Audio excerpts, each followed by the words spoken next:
Do you think communication is about speaking well with clear sentences? Strong vocabulary and confidence in the voice. That belief is comforting, but you are completely wrong. Communication is about being accepted.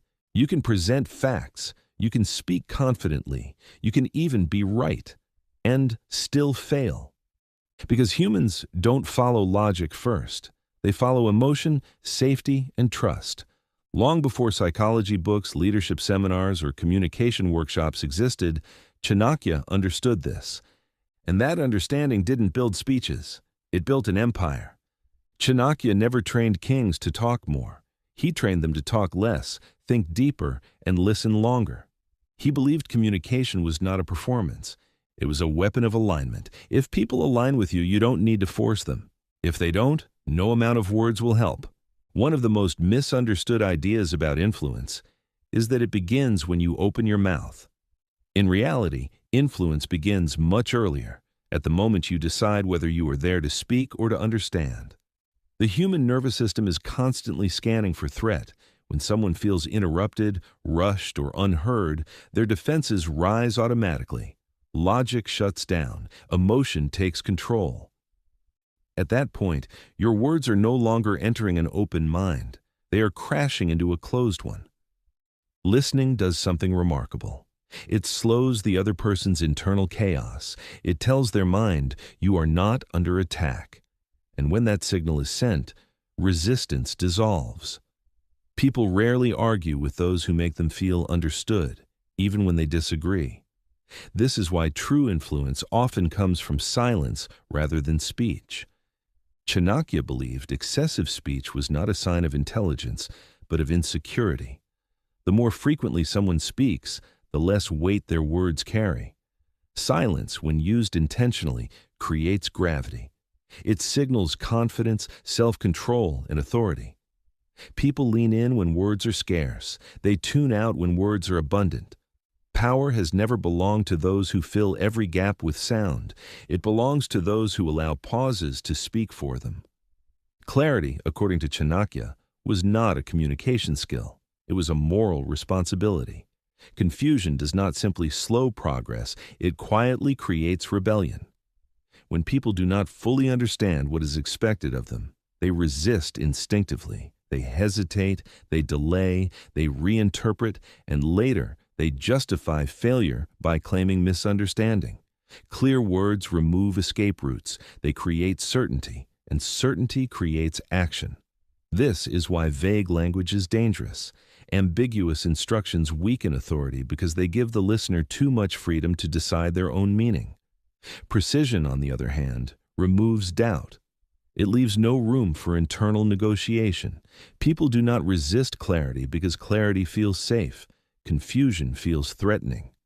Truth, however, has another danger that Chanakya warned about: the timing. Truth spoken at the wrong moment becomes destructive. Correction delivered publicly does not improve behavior. It damages identity. Human beings protect their dignity even more fiercely than their beliefs. When dignity is threatened, learning stops, loyalty fades, quiet opposition begins. The same correction, delivered privately, preserves self-respect and invites growth.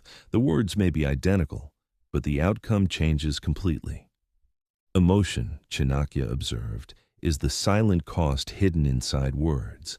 Speech driven by anger leaks authority. Speech driven by sorrow leaks strength. Speech driven by excitement leaks credibility. Emotional words feel powerful in the moment, but expensive in consequence. This is why restraint was central to Chanakya's philosophy. Delaying speech is not avoidance, it is strategic intelligence. Control over words begins with control over inner state. Another uncomfortable truth about human behavior is that people rarely move for your reasons, they move for theirs. Appeals to duty, morality, or logic fail when they ignore self-interest. Chanakya did not see this as selfishness, he saw it as design. People are wired to protect their identity, status, and future. Communication becomes effective when it connects your objective to their benefit, whether that benefit is security, respect, recognition, or meaning. When people see themselves winning, resistance disappears. Words also require direction. Speech without purpose creates confusion rather than clarity. Every sentence either moves a situation forward or keeps it stuck. When people talk in circles, repeat problems endlessly, or speak without a clear outcome in mind, they drain energy rather than create momentum. Effective communication always answers a silent question in the listener's mind. What happens next? Without that answer, words feel empty, no matter how intelligent they sound. Intelligence itself is often misunderstood in communication. Speaking above someone's level of understanding is not intelligence. It is a disconnection. Wisdom adapts its form without diluting its depth. True intelligence translates complexity into simplicity without arrogance. Ego insists on being admired. Wisdom insists on being understood. The most powerful communicators do not prove how much they know. They ensure others can act on what they say. There comes a point where words lose their effectiveness altogether. When trust has been damaged, explanations fail. Promises weaken authority further. At that stage, only behavior remains. Consistent action rebuilds credibility where language cannot. Chanakya understood that reputation speaks before words ever do. If actions contradict speech, the mind chooses action every time. Communication does not end with talking. It culminates in alignment between word and deed. Chanakya did not build loyalty through inspiration or emotional appeal. He built it through predictability, restraint, and consistency. People trusted him not because he was persuasive, but because he was reliable. His words did not fluctuate with emotion. His behavior did not contradict his principles. That alignment created a form of authority that required no force. Most people want to sound intelligent. Chanakya wanted to be effective. The difference is subtle but life-changing. Intelligence seeks admiration. Effectiveness creates results. When your words create clarity instead of confusion, preserve dignity instead of threatening it, guide action instead of prolonging discussion, and match your behavior instead of contradicting it, you no longer need to dominate conversations. Influence happens quietly.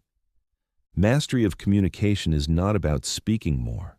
It is about speaking less, listening deeper, choosing timing carefully, and aligning language with intent and action. When noise ends, power begins.